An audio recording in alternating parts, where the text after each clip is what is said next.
দর্শক, গতকালকে ভারত সফরে গেছেন আমাদের পররাষ্ট্রমন্ত্রী। গতকালকে ভারত সফর শুরু করা 3 দিনের এই সফরে আজকেই বড় ধরনের একটা খবর এসেছে। সেই খবরটা হচ্ছে জয়শঙ্কর ভারতের বিদেশমন্ত্রী, তার সঙ্গে ডক্টর খলিলের মিটিং হয়ে গেছে, ফর্মাল মিটিং হয়েছে এবং সাইড মিটিংও হয়েছে। সেই মিটিং থেকে গুরুত্বপূর্ণ কিছু বার্তা এসেছে। সেই গুরুত্বপূর্ণ বার্তার মধ্যে একটা ভিসা, আর একটা ওসমান হাদি হত্যাকাণ্ডের আসামিদের ব্যাপার, আর একটা শেখ হাসিনা এবং আওয়ামী লীগের ব্যাপার। এই ব্যাপারগুলো কথা হচ্ছে। তাছাড়া দ্বিপাক্ষিক অনেক বিষয়ে আলোচনা হয়েছে বলে বিভিন্ন সূত্র দাবি করছে। ভারত সফর যখন করছেন পররাষ্ট্রমন্ত্রী, তখন আজকে সংসদে আওয়ামী লীগকে নিষিদ্ধ করার পরিপূর্ণ যে কর্মসূচি, সেই কর্মসূচি বাস্তবায়ন করা হয়েছে। ঠিক সেই মুহূর্তে আমাদের পররাষ্ট্রমন্ত্রী ডক্টর খলিল ভারতের পক্ষ থেকে কেমন রেসপন্স পাবেন, পাল্টা কি বক্তব্য ভারতের কাছ থেকে আসলো কিংবা আসছে, সেগুলো একটু বুঝে ওঠার চেষ্টা করবে এই ভিডিওতে।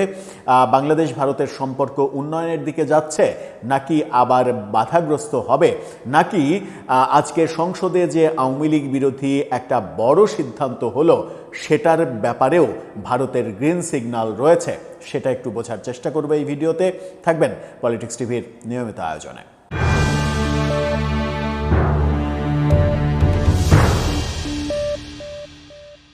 দর্শক, বলছিলাম আমাদের পররাষ্ট্রমন্ত্রীর ভারত সফরের অগ্রগতি নিয়ে। তার আগে একটি মানবিক কথা বলতে চাই। ফুড ফর অল, সবার জন্য খাদ্য, এই কর্মসূচি নিয়ে একদল তরুণ অসহায়, দুস্থ, ক্ষুধার্ত মানুষের পাশে রান্না করা খাবার নিয়ে দাঁড়াতে চাইছে। তাদের এই উদ্যোগটাকে সমর্থন করতে ডেসক্রিপশন বক্সে দেওয়া লিঙ্কে গিয়ে অন্তত চ্যানেলটা সাবস্ক্রাইব করে তাদেরকে অনুপ্রাণিত করবেন, যেন এই মানবিক বার্তাটা সারা বিশ্বে পৌঁছে যেতে পারে। চলে যাচ্ছি মূল আলোচনায়। ভারত সফরে ডক্টর খলিল দ্বিতীয় দিনেই কি অগ্রগতি সাধন করলেন, কি খবর দিচ্ছে বাংলাদেশের পররাষ্ট্র মন্ত্রণালয়, কি বলছে, ভারতের বিভিন্ন সূত্র থেকে কি খবর আসছে। কালবেলার এই শিরোনামটা দেখে নিন, সেখানেই একটা বড় বার্তা আসছে। সেটা হচ্ছে বাংলাদেশিদের জন্য ভিসা সহজ করবে ভারত, জানালেন জয়শঙ্কর, অর্থাৎ ভারতের বিদেশমন্ত্রী। তিনি জানিয়েছেন বাংলাদেশিদের জন্য ভিসা সহজ করা হবে। ভিসা যে বন্ধ করে রাখা হয়েছিল প্রফেসর ইউনূসের আমলে, মেটিকুলাস ভারত বিরোধী রাজনীতি প্রতিষ্ঠিত করে যে ভিসা বন্ধ করতে ভারতকে এক ধরনের বাধ্য করেছিল তারা, সেই ব্যাপার থেকে ভারত সরে আসছে, অর্থাৎ ভিসা পুনরায় চালু হচ্ছে।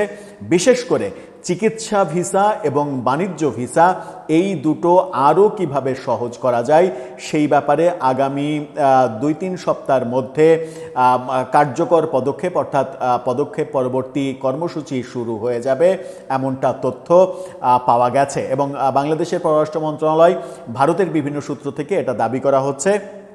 জয়শঙ্কর নয়াদিল্লিতেই বৈঠক হয়েছে। পররাষ্ট্র মন্ত্রণালয় এক বিবৃতিতে জানিয়েছে ভারত বাংলাদেশের জন্য ভিসা নিয়ে সুখবর দিয়েছে। বৈঠকে ভারতের পররাষ্ট্রমন্ত্রী জয়শঙ্কর জানান বাংলাদেশিদের জন্য বিশেষ করে চিকিৎসা এবং ব্যবসায়িক ভিসা সহজ করা হবে, কয়েক সপ্তাহের মধ্যে এটা বাস্তবায়ন করা হবে। এছাড়া দুই দেশের দ্বিপাক্ষিক বিষয়গুলোতে নিয়মিত পরামর্শ চালিয়ে যাওয়ার ব্যাপারেও একমত হয়েছেন তারা। এই বৈঠকে একটা গুরুত্বপূর্ণ এজেন্ডা ছিল শেখ হাসিনার প্রত্যর্পণ। শেখ হাসিনাকে বাংলাদেশে ফেরত চাওয়া হয়েছে আবারও, অর্থাৎ বর্তমান সরকার থেকে আবারও শেখ হাসিনাকে ফেরত চাওয়া হয়েছে, কিন্তু সেই ব্যাপারে ভারত একমত হয়নি। ভারত শেখ হাসিনাকে ফেরত দেওয়ার ব্যাপারে এখনও তাদের যে আগের অবস্থান, সেই আগের অবস্থানই ধরে রেখেছে। এবং বিএনপি সরকারের আবার যে আবেদন, অর্থাৎ মানে দ্বিপক্ষীয় যে মিটিং, সেই মিটিংয়ে আবেদন, সেই আবেদন প্রত্যাখ্যান করেছে ভারত, এরকম খবর শোনা যাচ্ছে। এছাড়া গুরুত্বপূর্ণ বেশ কিছু তথ্য তৈরি হয়েছে এই সফরকে কেন্দ্র করে। একটা বড় সিদ্ধান্ত এসেছে, চ্যানেল আয়ের এই শিরোনামটা দেখে নিন। সেখানে বলা হচ্ছে ওসমান হাদি হত্যার আসামিদের ফেরত পাঠাতে সম্মত হয়েছে ভারত। এই খবরে বলা হচ্ছে যে ওসমান হাদির হত্যাকাণ্ডের যে 2 আসামি ফয়সাল এবং আলমগীর, তাদেরকে ভারত ফেরত পাঠাবে। এটা একটা বড় অগ্রগতি বাংলাদেশ সরকারের জন্য, যে অগ্রগতির সূচনা করতে পারেনি বিগত অন্তর্বর্তী মেটিকুলাস সরকার। শুধুমাত্র চাপাবাজি করে গিয়েছে তারা 1.5 বছরে, কোনো কাজের কাজ করতে পারেনি।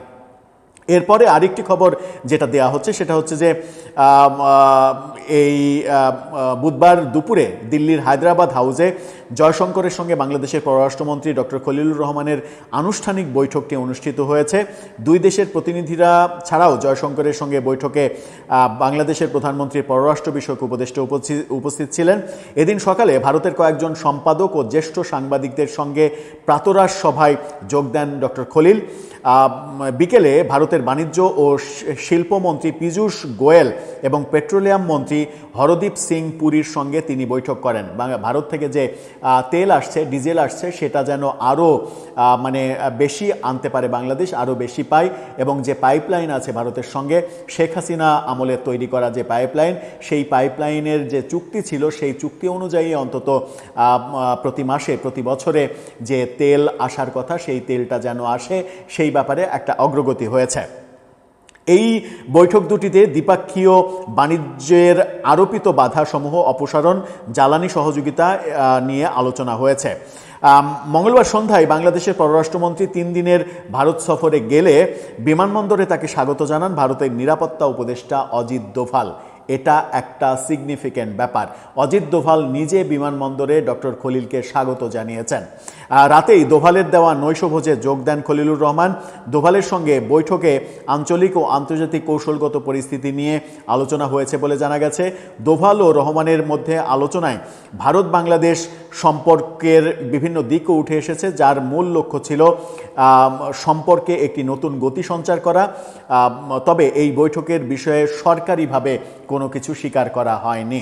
দুই দেশের পররাষ্ট্র মন্ত্রণালয় এই ব্যাপারগুলো সরকারিভাবে স্বীকার করেনি। মানবজমিন এই তথ্যগুলো নিশ্চিত করছে।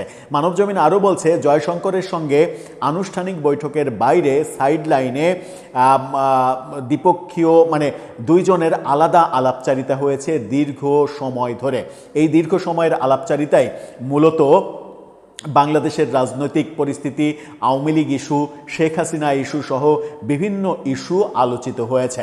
ডক্টর ইউনূসের আমলের যে সকল বাধা, সেই বাধাগুলো যেগুলো ডক্টর ইউনূস তৈরি করেছিলেন, এবং বাংলাদেশে যে ভারত বিদ্বেষী রাজনীতি, সেই ব্যাপারগুলো নিয়েও আলোচনা হয়েছে বলে বিভিন্ন সূত্র দাবি করছে।